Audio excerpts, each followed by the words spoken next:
Today, we're going to trace a path through a very particular kind of military system. It's one where every single step up the ladder is actually a step into even greater danger. This is the journey of the soldier's ladder. So, it's the big question in any hierarchy, right? How do you actually get to the top? But in this system, well, the answer isn't what you'd think. It's not about merit. It's not about skill. It's not even about bravery. No, it's something much, much darker. The way up, you have to learn who to step on. That's it. That one single chilling principle, it defines everything that comes next. It's the first and honestly the most important lesson you'll ever learn here, that your whole career is going to be one long education in who to sacrifice and when to do it. And for you, the journey begins right here. This isn't a choice, it's just a fact of life. You're 17, a letter shows up at your door, and that letter comes with a pretty stark truth. You are no longer your own person. You belong to the state now. All right, so you're in. Level 1, the conscript's silence. And you need to understand, this first phase isn't really about building a soldier. It's about breaking an individual. The lesson here is simple. Your voice is a liability. Silence is the only thing that's going to keep you alive. I mean, this is where the dehumanization really kicks in. 10 years of your life, poof, just gone. You're crammed in with 50 other guys in one single concrete room. Oh, and there's no heat. You're up at 5 a.m. every morning, running until somebody literally collapses. And on top of all that, you are always, always hungry. And that hunger, it's not an accident. The food they give you, breakfast, lunch, dinner, it's always the same bland corn porridge.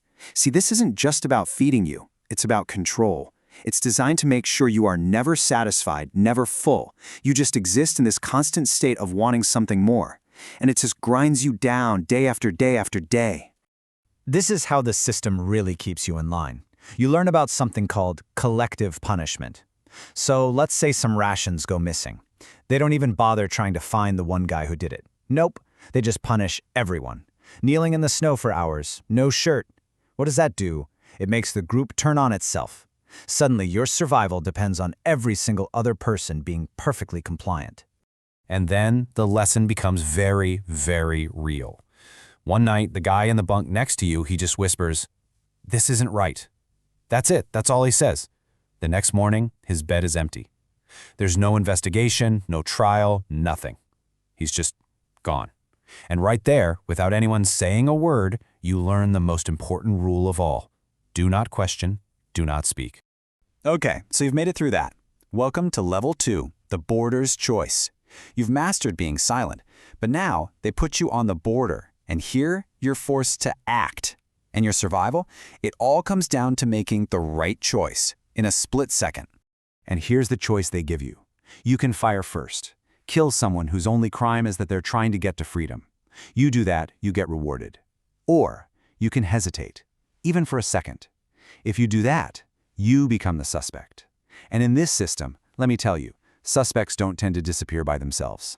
So you hesitate, and in that one moment, the choice is made for you. You hear a rifle crack from somewhere behind you, and the shadow in front of you just drops. And that's the lesson. You learn that morality, that little bit of empathy you had left, it's a fatal flaw here. The only correct action is immediate, brutal compliance. Hesitation is your enemy. All right, Level 3, the ladder of loyalty. So you've learned when to be silent, and you've learned when to act without thinking. But to climb any higher, you've got to master a totally different skill. See, promotion from here on out, it isn't about leadership. It's about information. It's about whose name you're willing to write down. This becomes your new playbook for not just surviving, but getting ahead. You're a squad leader now, and your main job is just to listen. So you hear a private whisper to his friend that, maybe life is better somewhere else. You don't correct him, you don't argue, you just observe it, you record his name, and you report what he said. And just like that, his disappearance becomes your next promotion. And when you get to the officer academy, they basically beat this philosophy into your head. The idea is that a brilliant officer who questions policy, well, he's way more dangerous than a loyal but mediocre one. Think about that. Talent is seen as a threat. Having a critical mind is a danger. The only thing that has any real value is absolute, unquestioning loyalty. So you climb another rung. You become a political officer. And now you're not just reporting on the enlisted guys anymore. Your job is to monitor the other officers. You're basically an ideological enforcer. Your real weapon isn't a rifle, it's a notepad. You're watching for who claps last after a speech, who maybe hesitates for a split second. Your job is to command their belief. And then one day, it happens. A superior reviews one of your reports and says he finds it a little lacking. And in that one stomach-dropping moment, you get it. Someone is assessing you. The giant surveillance machine that you've been feeding for years has finally turned its eyes back on its operator. Which brings us to level 4, the summit of fear. You keep climbing, you keep ascending, you reach the highest levels of power. You get the privileges, the prestige, all of it. But with all that stuff comes exposure. You realize the top of the ladder isn't a fortress at all, it's a spotlight. And that's the trade-off, isn't it? When you're a colonel, yeah, you get a government car and imported booze, but it comes with a phone that's always being monitored. You make it to general, you get the medals, the big parades, all the national attention, but you also live with the constant knowledge that every sentence you speak, every single pause you take is being analyzed for any hint of weakness or dissent. This is just the reality of life at the top. Power is completely temporary. You walk into a meeting one morning and a chair is empty. A general you've known for 20 years sat in that chair last month, and he's just gone. But the most terrifying part? The silence. No one even mentions his name. Because to say his name is to tie yourself to whatever happened to him. And that's when you finally understand the ultimate truth of this ladder you've been climbing.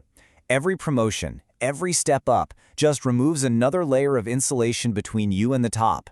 You've spent 30 years climbing only to find yourself standing at the most exposed point imaginable, a place where there is literally no one left to blame but you. And this is the final stage of the whole journey.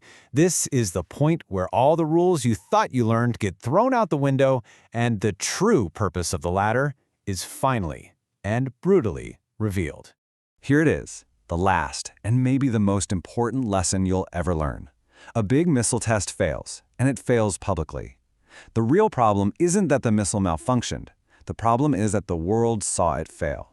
See, the system can handle failure. It happens all the time. What it cannot tolerate is embarrassment. It can't tolerate being exposed. And when that happens, someone has to be held accountable for that exposure. And that leads to this profound, kind of devastating conclusion. You realize you were never actually climbing at all. You were just being elevated into view. The whole journey wasn't about you gaining power. It was about the system positioning you to serve its purpose. And that purpose is often just to be a figurehead, someone to absorb all the blame when things inevitably go wrong. And once you've served that purpose, well, your visibility is revoked. You're erased. You just become a ghost in the very machine you spent your life helping to build. Which really just leaves us with one last haunting question. If the goal was never for anyone to actually reach the top, if it was just about creating this endless cycle of disposable authority, then what is the real purpose of the ladder? Is it a structure for people to advance, or is it just a machine designed for control?